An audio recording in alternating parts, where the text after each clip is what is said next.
My feet ached as I refilled water glasses in the private dining room of Bellissimo, the kind of restaurant where a single meal cost more than my daily pay.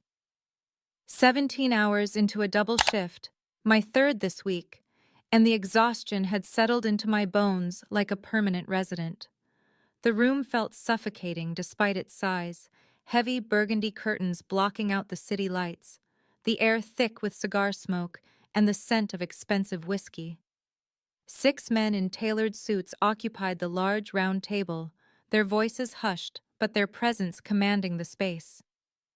I moved silently between them, invisible as good service staff should be, until I leaned forward to place a crystal water glass beside the man at the head of the table.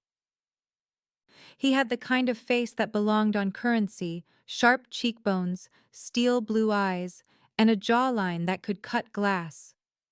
Mr. Sorokin, the maitre d' had whispered when they arrived, handle the Milano room with extra care tonight. As I set down the glass, his deep voice rolled across the table like distant thunder. The Monaco deal is finalized, 2 billion transferred tomorrow morning, he said, causing the others to nod in satisfaction. My hand froze mid-air, the glass still tilted slightly. $2 billion. The number made my student loan debt flash through my mind. 6 figures that kept me chained to this job and the 3 others I juggled. I must have made some small sound of surprise because those steel blue eyes suddenly locked onto mine, narrowing slightly as he registered my presence. Time stretched between us, a silent assessment passing through his gaze that made my skin prickle with warning. His expression revealed nothing, but something dangerous flickered behind his eyes, something that told me I had heard words never meant for servers with water pitchers. I quickly finished setting down the glass and backed away, my heart hammering against my ribs as I felt his gaze tracking my movement across the room. I busied myself at the side station, arranging dessert forks with trembling fingers while trying to appear calm. The men continued their conversation, voices dropping even lower, but I could feel Mr. Sorokin watching me, calculating something I couldn't understand. By the time I returned with their espressos, the conversation had shifted to yacht races, but the air in the room had changed, charged with an electricity that raised the hair on my arms. As I placed the delicate cup before Mr. Sorokin, our eyes met again, and the coldness in his stare sent a chill down my spine. I knew then, with absolute certainty, that my ordinary life as Aria Novak, overworked waitress with dreams of finishing art school someday, had just collided with something I should have avoided at all costs. And there was nothing I could do now but continue pouring coffee and pretend I had heard nothing at all. The Milano room fell silent as I approached with the dessert cart, 6 plates of tiramisu arranged in a perfect circle, dusted with cocoa powder that caught the light from the crystal chandelier overhead. My hands trembled slightly as I served each man, working my way clockwise around the table, saving Mr. Sorokin for last. I could feel his eyes on me the entire time, tracking my movements with an intensity that made my skin prickle. When I finally placed his dessert before him, his hand shot out, fingers wrapping around my wrist with surprising gentleness, despite the strength I could feel beneath his grip. "Have we met before?" he asked, his voice low enough that only I could hear. The question hung in the air between us, causing every other man at the table to freeze mid-conversation, their forks suspended over untouched desserts. The temperature in the room seemed to drop 10 degrees as I met his gaze, those steel blue eyes narrowing with confusion, then widening with something that looked almost like recognition. "No, sir, I would remember," I replied, my voice barely above a whisper, hands trembling as he continued to hold my wrist, studying my face with such scrutiny that I felt he was memorizing every feature, every freckle, every flaw. He tilted his head slightly, eyes flickering to the small birthmark just beneath my left ear, then down to my hands, calloused from years of carrying heavy trays. Something flashed across his face, an emotion I could not name, but that transformed his cold features momentarily before the mask slipped back into place. The other men watched our exchange with barely concealed curiosity, some exchanging glances that communicated silent questions. My uniform suddenly felt too tight, the collar choking as sweat beaded at the nape of my neck. Mr. Sorokin released my wrist after what felt like an eternity, but was likely only seconds, his fingertips lingering for a heartbeat longer than necessary. "Your eyes," he said, "they remind me of someone I knew long ago." I forced myself to maintain eye contact despite every instinct screaming at me to look away, to run, to hide from whatever was happening in this moment. "I get that a lot," I lied. "Green eyes are not so uncommon." But we both knew that was not what he meant. It was not the color, but something behind them, something he recognized that I could not understand. He dismissed me with the slightest nod of his head, returning his attention to his associates, but I could feel the energy in the room had shifted dramatically. As I backed away toward the service door, I caught fragments of hushed conversation, the Monaco deal momentarily forgotten as Mr. Sorokin pulled out his phone and began typing rapidly, his brow furrowed in concentration. Something about our brief interaction had clearly disturbed him, had changed something fundamental in the room full of powerful men. And somehow, though I did not understand why or how, I knew my life had just veered onto a collision course with whatever lay behind those steel blue eyes. The clock had just struck 1 when I finally punched out, my uniform reeking of garlic and expensive cologne, the scent of the Milano room clinging to my skin despite my best efforts. Rain had started to fall while I worked, transforming the city streets into dark mirrors that reflected the neon signs and flickering streetlights overhead. I pulled my thin jacket tighter around my shoulders, cursing myself for not checking the weather before leaving my apartment 17 hours earlier. My usual route home took 20 minutes on foot, a straight shot down Kingston Avenue before turning onto Maple Street, where my shabby 4-story walk-up stood wedged between a laundromat and a convenience store. 3 blocks into my journey, the hairs on the back of my neck stood up. That primitive animal instinct that tells you when you are being watched. I glanced behind me, trying to appear casual, and saw a black SUV crawling along the curb at walking pace, its tinted windows revealing nothing of whoever sat behind the wheel. My heart skipped a beat, then began racing like a trapped animal in my chest. I quickened my pace, telling myself I was being paranoid, that fancy cars drove through this neighborhood all the time, but the SUV matched my new speed perfectly, maintaining the same distance. At the next intersection, I made a sudden left instead of continuing straight, deviating from my usual path home. The SUV paused at the corner, then made the same turn, headlights cutting through the rain like twin blades. My mouth went dry. No coincidence now. I took another unexpected turn, then another, zigzagging through unfamiliar streets, my walk becoming a jog, then a full run, rain soaking through my clothes and plastering my hair to my face. The SUV stayed with me through each turn, sometimes disappearing for a moment only to reappear at the next corner. By the time I reached my building, I was sprinting, lungs burning, feet splashing through puddles that soaked my worn sneakers. I fumbled with my keys at the entrance, hands shaking so badly that it took 3 attempts to hit the lock. Just as the door clicked open, I saw the SUV pull up across the street, engine idling, waiting. I slammed the door behind me and leaned against it, gasping for breath, heart hammering so loudly I was sure it could be heard through the walls. 4 flights of stairs later, I burst into my apartment, locking the door and sliding the chain into place before collapsing onto the sofa. My roommate Zoe looked up from her textbook, eyes widening at my drenched appearance. "Someone followed me home," I said between ragged breaths, fumbling for my phone to check if she'd gotten my earlier texts. "I think it's because of something I heard at work." Zoe moved to the window, carefully peering through the blinds down to the street below. "Black SUV?" she asked, not taking her eyes from whatever she saw. I nodded, though she couldn't see me, cold dread settling in my stomach. "It's still there," she confirmed, backing away from the window. "What exactly did you hear at work, Aria?" The way she said it wasn't really a question, and something in her tone made me think she already knew the answer might be dangerous. $2 billion, I whispered, the number suddenly seeming impossible, absurd.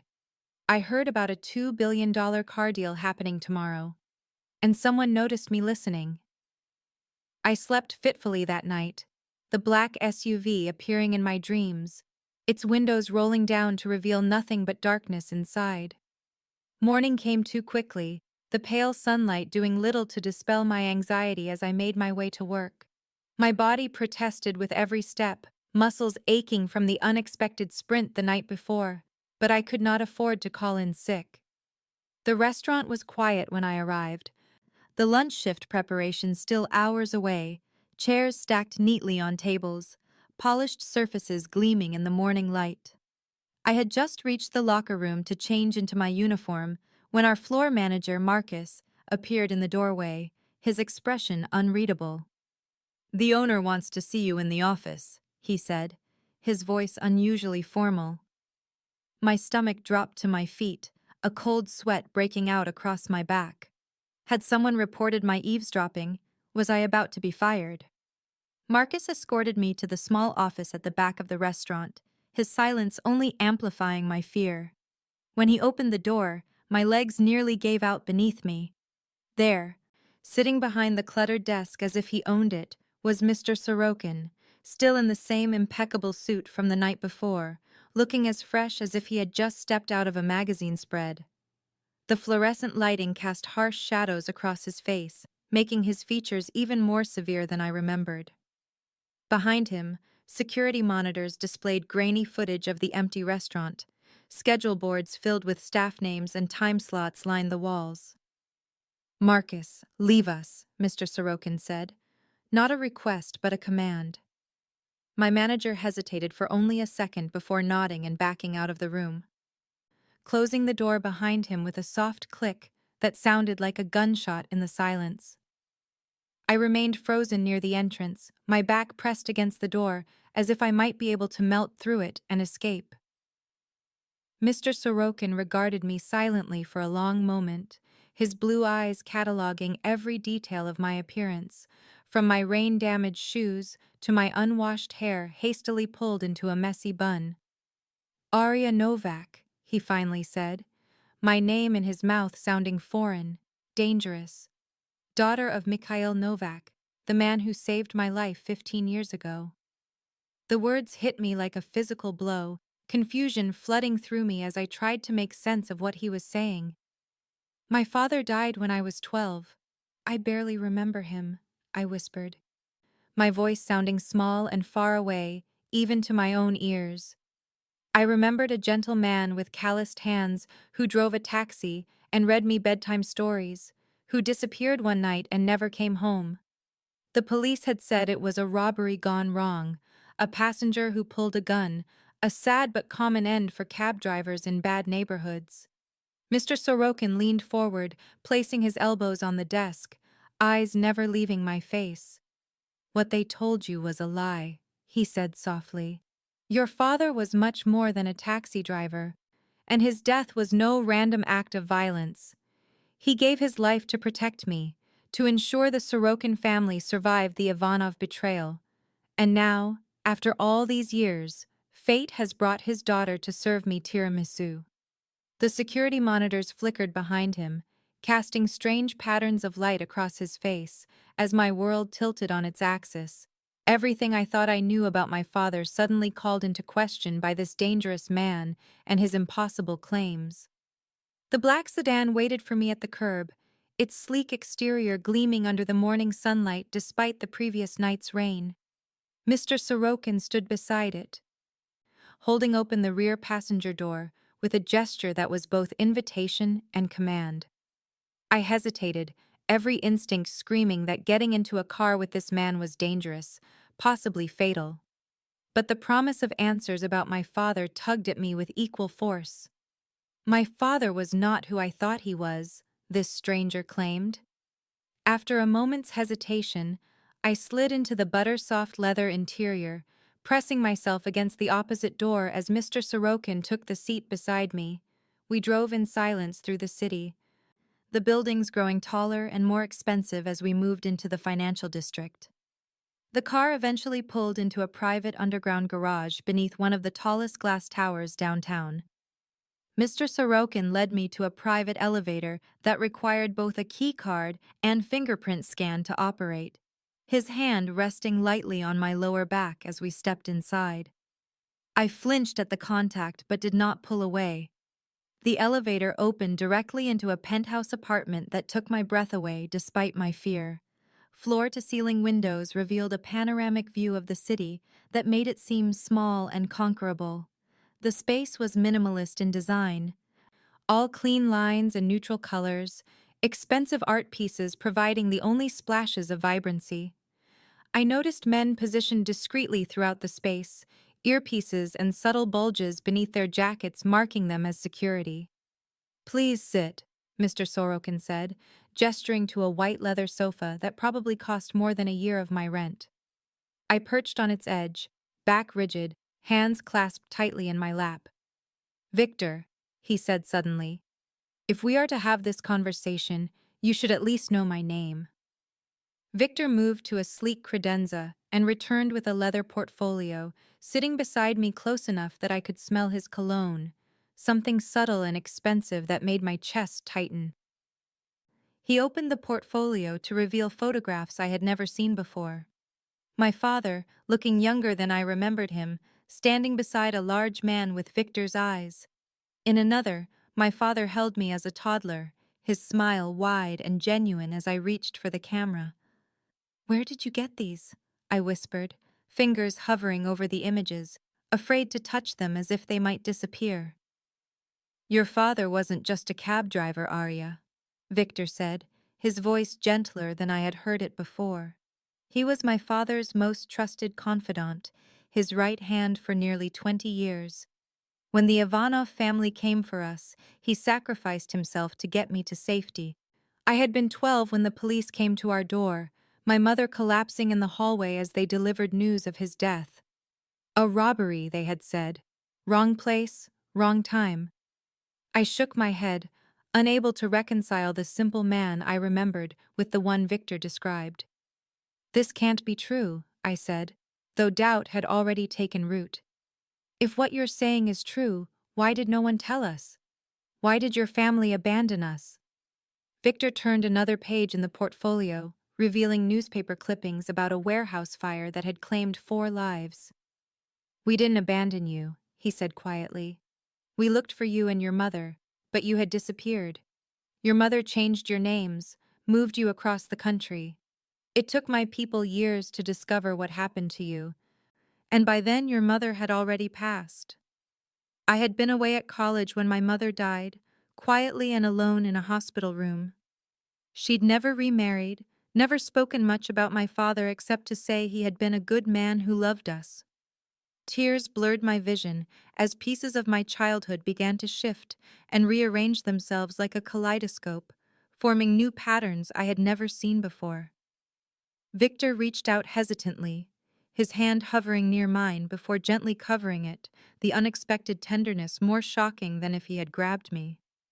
"I have been searching for you for a very long time, Aria Novak," he said, his eyes holding mine with an intensity that made breathing difficult. "Finding you now, after all these years, serving me in that restaurant, it can't be coincidence. It must be fate." The hours passed in a blur as Viktor showed me more evidence of my father's secret life, documents and photographs that painted a picture of a man I had never truly known. The sun had begun its descent toward the horizon when Viktor's phone buzzed for perhaps the 20th time since our arrival at the penthouse. He had been ignoring the calls, but this time he glanced at the screen, and his expression hardened. "Follow me," he said, rising from the sofa with fluid grace. "I need to make a call, but I want you to hear this." I followed him through the minimalist apartment to what was clearly his private office, a space dominated by a massive desk of dark polished wood. The walls were lined with books in multiple languages, punctuated by pieces of modern art that probably cost more than my entire college education. The windows, which I immediately noticed were thicker than normal glass, offered another stunning view of the city below. Victor gestured for me to sit in one of the leather chairs positioned before his desk, as he moved behind it, pressing a button on what appeared to be a sophisticated phone system. The call connected immediately, the voice on the other end speaking rapid Italian that I could not understand. Victor responded in English, his tone leaving no room for argument. "The Monaco deal is off," he said, causing me to freeze in my seat. "Use those funds to establish security for Mikhail Novak's daughter instead. This is non-negotiable." The voice on the other end erupted in protest, switching to accented English so rapid and agitated that I could barely follow. "Are you insane, Victor? You are walking away from 2 years of planning for a waitress. The Ivanov connection alone is worth billions.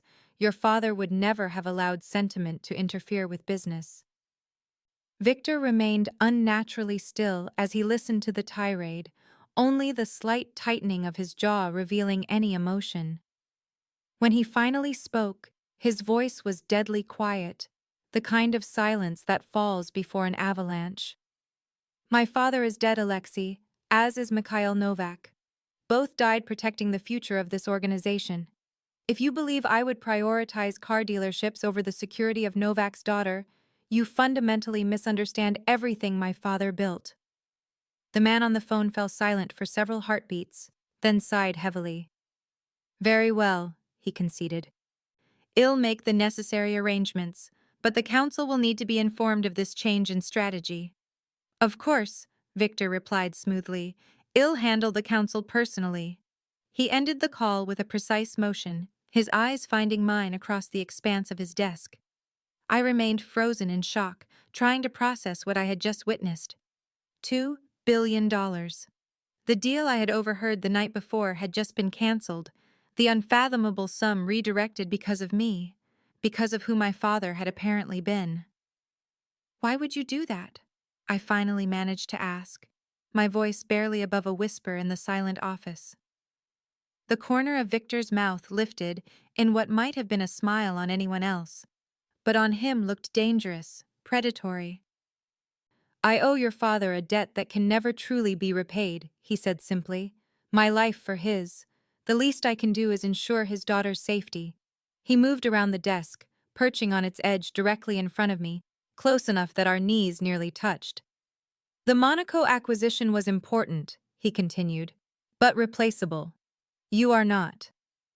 The conviction in his voice sent a shiver down my spine, equal parts fear and something else I did not want to examine too closely. "For 15 years I have carried the weight of your father's sacrifice, wondering if his family was safe, if his daughter had the life he died to protect. And now fate has delivered you to me, Aria Novak, at the precise moment when the Ivanov family is rising again. I do not believe in coincidence." I returned to my apartment that evening, my mind reeling from everything Victor had revealed. He had offered to let me stay at the penthouse, but I needed time alone to process the seismic shift in my understanding of who I was, who my father had been. The familiar walk to my building now felt different, each shadow potentially concealing watching eyes. Victor's driver had insisted on dropping me directly at my door despite my protests, waiting until I was safely inside before pulling away from the curb. I knew immediately that something was wrong. The air in the hallway felt disturbed, the usual sense of my neighbor's cooking replaced by something acrid and unfamiliar. My door was closed but not fully latched, a thin strip of light visible along its edge. With trembling fingers, I pushed it open, freezing in the doorway as I took in the devastation beyond. My apartment had been ransacked, furniture overturned, cushions slashed open with stuffing scattered across the floor like fresh snowfall. Books had been torn from shelves, their pages ripped and strewn about. The small potted plants I had carefully tended on the windowsill lay broken, soil ground into the carpet. I moved through the destruction in a daze, my footsteps crunching on shattered glass from picture frames and my collection of thrift store vases. The bathroom mirror had been smashed, shards glinting dangerously in the overhead light. My few pieces of jewelry, mostly sentimental items inherited from my mother, were gone. But it was my bedroom that made my blood freeze in my veins. Someone had spray-painted a single word across the wall above my bed in dripping crimson letters. Found. On the mattress, its covers slashed and foam exposed like gaping wounds, lay a single Polaroid photograph. With shaking hands, I picked it up, a sob escaping my throat as I recognized the image. My father, face bloody and bruised, eyes vacant in death, slumped against what looked like a warehouse wall. The photograph had been taken moments after his murder, a trophy for whoever had killed him. Scrawled below his lifeless body were the words like father, like daughter. Terror washed over me in a tidal wave, my legs giving out as I sank to the floor beside my ruined bed. My connection to Viktor, established just hours ago, had somehow already been discovered by people who wished me harm. People who had killed my father 15 years earlier and now had me in their sights. Through the fog of panic, I remembered the card Viktor had pressed into my hand before I left the penthouse, a simple white business card with a single number embossed in silver. I fumbled for my phone, dialing with unsteady fingers, heart pounding so loudly I could barely hear the ringtone. He answered on the first ring, his voice sharp with tension. "Aria, what is wrong?" "My apartment," I managed to choke out between ragged breaths. "Someone was here. They left a photo of my father after they killed him. They wrote found on my wall." Viktor swore violently in what sounded like Russian, his voice suddenly tight with controlled fury. "Don't move," he commanded. "Don't touch anything else. My men are 3 minutes away. Stay on the line." I heard him barking orders to someone else, the sounds of rapid movement in the background. True to his word, less than 3 minutes later, heavy footsteps pounded up the stairs, and 3 men in dark suits appeared in my doorway, weapons drawn. One spoke rapidly into a communications device strapped to his wrist, while the others quickly cleared each room of the apartment. My phone crackled with Viktor's voice, simultaneously coming through the earpiece of the lead security man. "Get her out now," he ordered. "The Ivanovs have made their first move." The journey to Viktor's safe house passed in a blur of tinted windows and tense silence. Viktor's men whisked me away with military precision, one of them wrapping a blanket around my shoulders as shock set in, another quietly collecting the few belongings that remained intact. We drove for nearly 2 hours, the city lights fading behind us as we wound through increasingly rural landscapes. The estate appeared suddenly around a curve in the road, a sprawling stone mansion set back from an imposing iron gate that opened automatically as our convoy approached. Even in my numb state, I registered the security measures, cameras mounted at regular intervals along the stone wall surrounding the property, armed men patrolling the perimeter. The mansion itself was a study in understated luxury, old money blended with modern fortification. Viktor was waiting on the steps as the car pulled up, his expression unreadable in the gathering dusk. He personally escorted me through the grand foyer with its soaring ceiling and tasteful art, up a sweeping staircase to a suite larger than my entire apartment. The windows, I immediately noticed, were bulletproof, the view of manicured gardens below obscured by a faint bluish tint. "The Ivanov family has learned of your existence," Viktor explained as I stood in the center of the room, still clutching the blanket around my shoulders like armor. "We believe one of their informants spotted you leaving my building this afternoon and made the connection. I should have anticipated this, should have been more careful."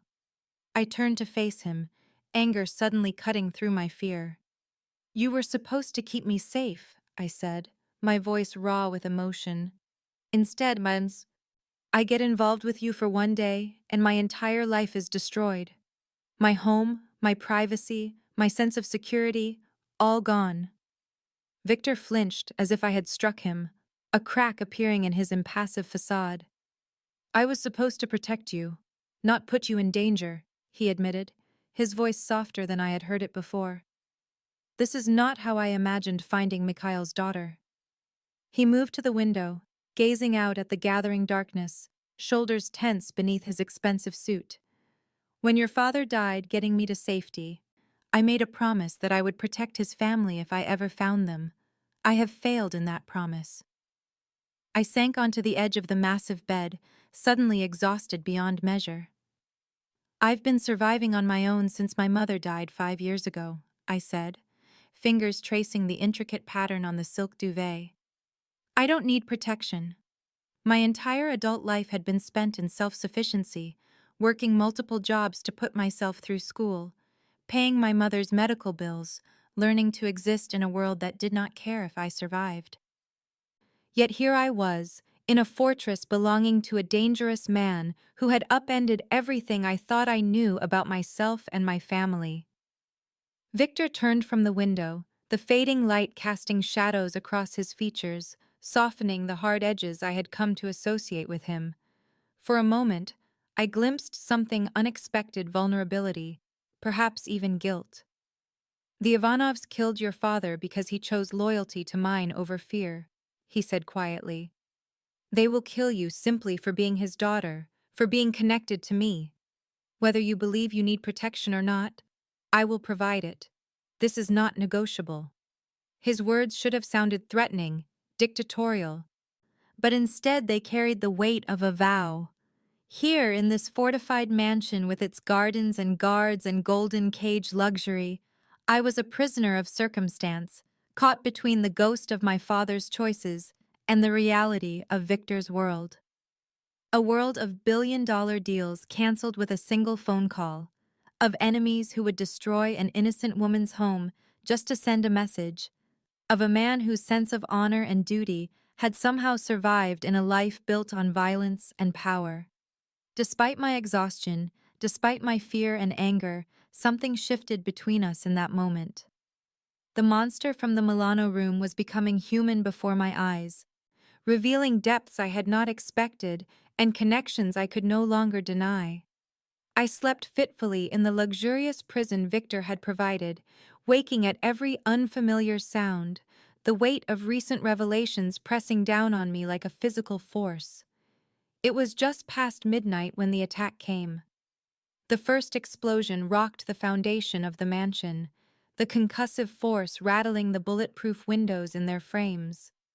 Alarms blared throughout the building as shouts and gunfire erupted outside.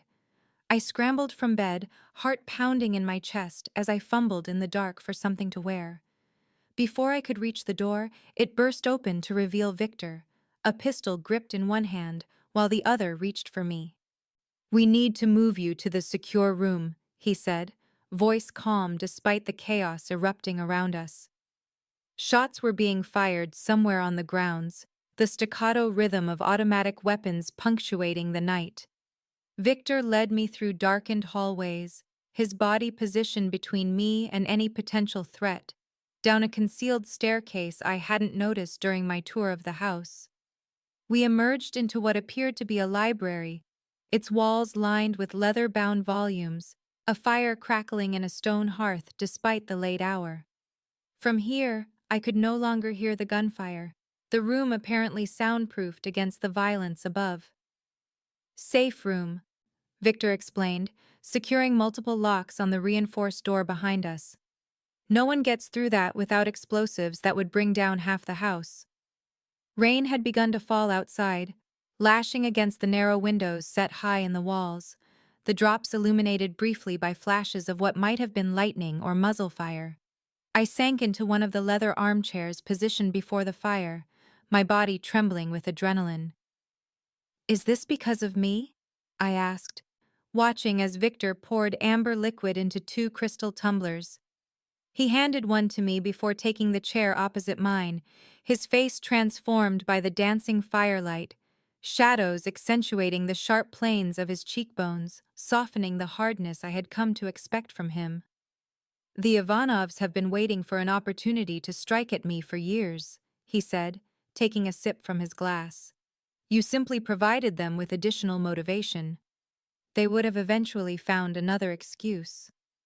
I studied him over the rim of my glass, the alcohol burning a path down my throat, warming me from within. "Why are they so determined to destroy you?" "Because I exist," he replied simply, Because I survived the night they tried to eliminate the entire Sorokin line. His gaze was fixed on the flames, lost in memories I could not see. My father had been building evidence against the Ivanov family for years, documenting their involvement in human trafficking, their connections to terrorist organizations. The Monaco dealerships, he continued, his voice dropping lower, were to launder money for weapons that would finally destroy the Ivanovs. But using that money to protect you instead, your father would consider that justice. Upstairs, the sounds of conflict had ceased, replaced by the efficient movement of Viktor's men securing the property. The threat had been neutralized, at least for tonight. I watched his profile in the firelight, seeing for the first time beyond the dangerous exterior to the burden he carried. The mantle of vengeance inherited alongside his father's legacy.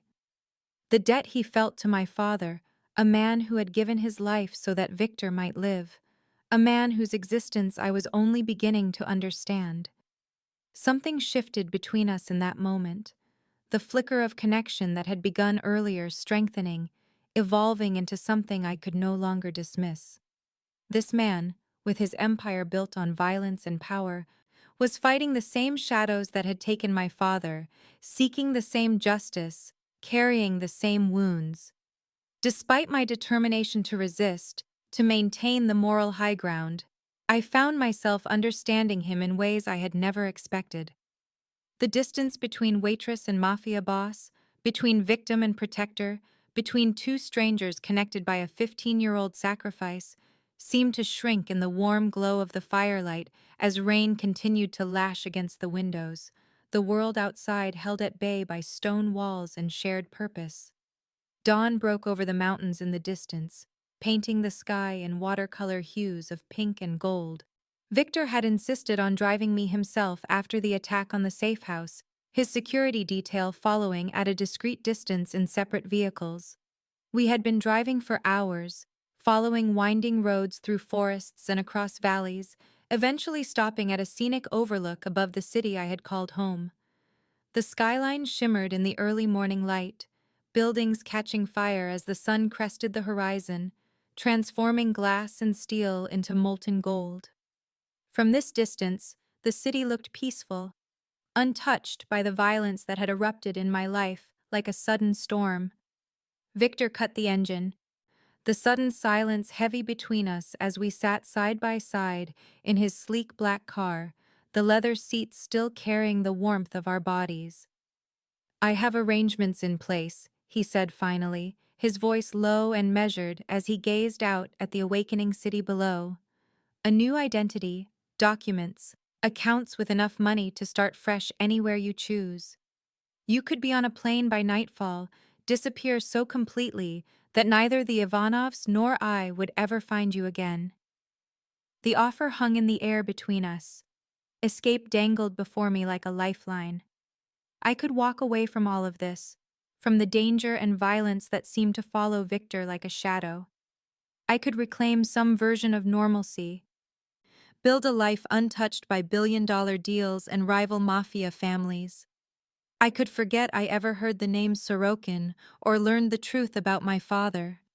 But could I truly go back to being just Aria the waitress, now that I knew my father had been so much more? Now that I had seen behind the curtain of the world I inhabited, now that I had met Viktor. "And if I don't want to disappear?" I asked, my voice barely above a whisper, eyes fixed on the city below rather than the man beside me. The air in the car seemed to thicken, charged with possibility and danger in equal measure. Viktor shifted in his seat, turning to face me fully, his steel blue eyes reflecting the golden light of dawn. "Then you be accepting everything that comes with my world," he said. Each word carefully chosen and weighted with significance. The danger, the power, and me. His hand moved across the console between us, hovering near mine without touching, offering rather than taking. My father had made his choice 15 years ago, sacrificing himself to save the Sorokin heir, setting in motion events that had led to this moment, this car, this man, this decision. Whatever choice I made now would honor or reject that sacrifice. I looked down at Victor's outstretched hand, then up to meet his gaze. In his eyes, I saw something I had not expected: vulnerability beneath the power, loneliness behind the authority. A man who had spent 15 years carrying a debt he believed could never be repaid. My own hand trembled slightly as I reached toward his, my decision forming even as my fingers moved. The sun crested fully over the horizon, bathing us both in golden light as the distance between our hands closed, the touch of his skin against mine sending electricity racing up my arm. One wrong number had changed my life forever. Now one choice would determine what that life would become.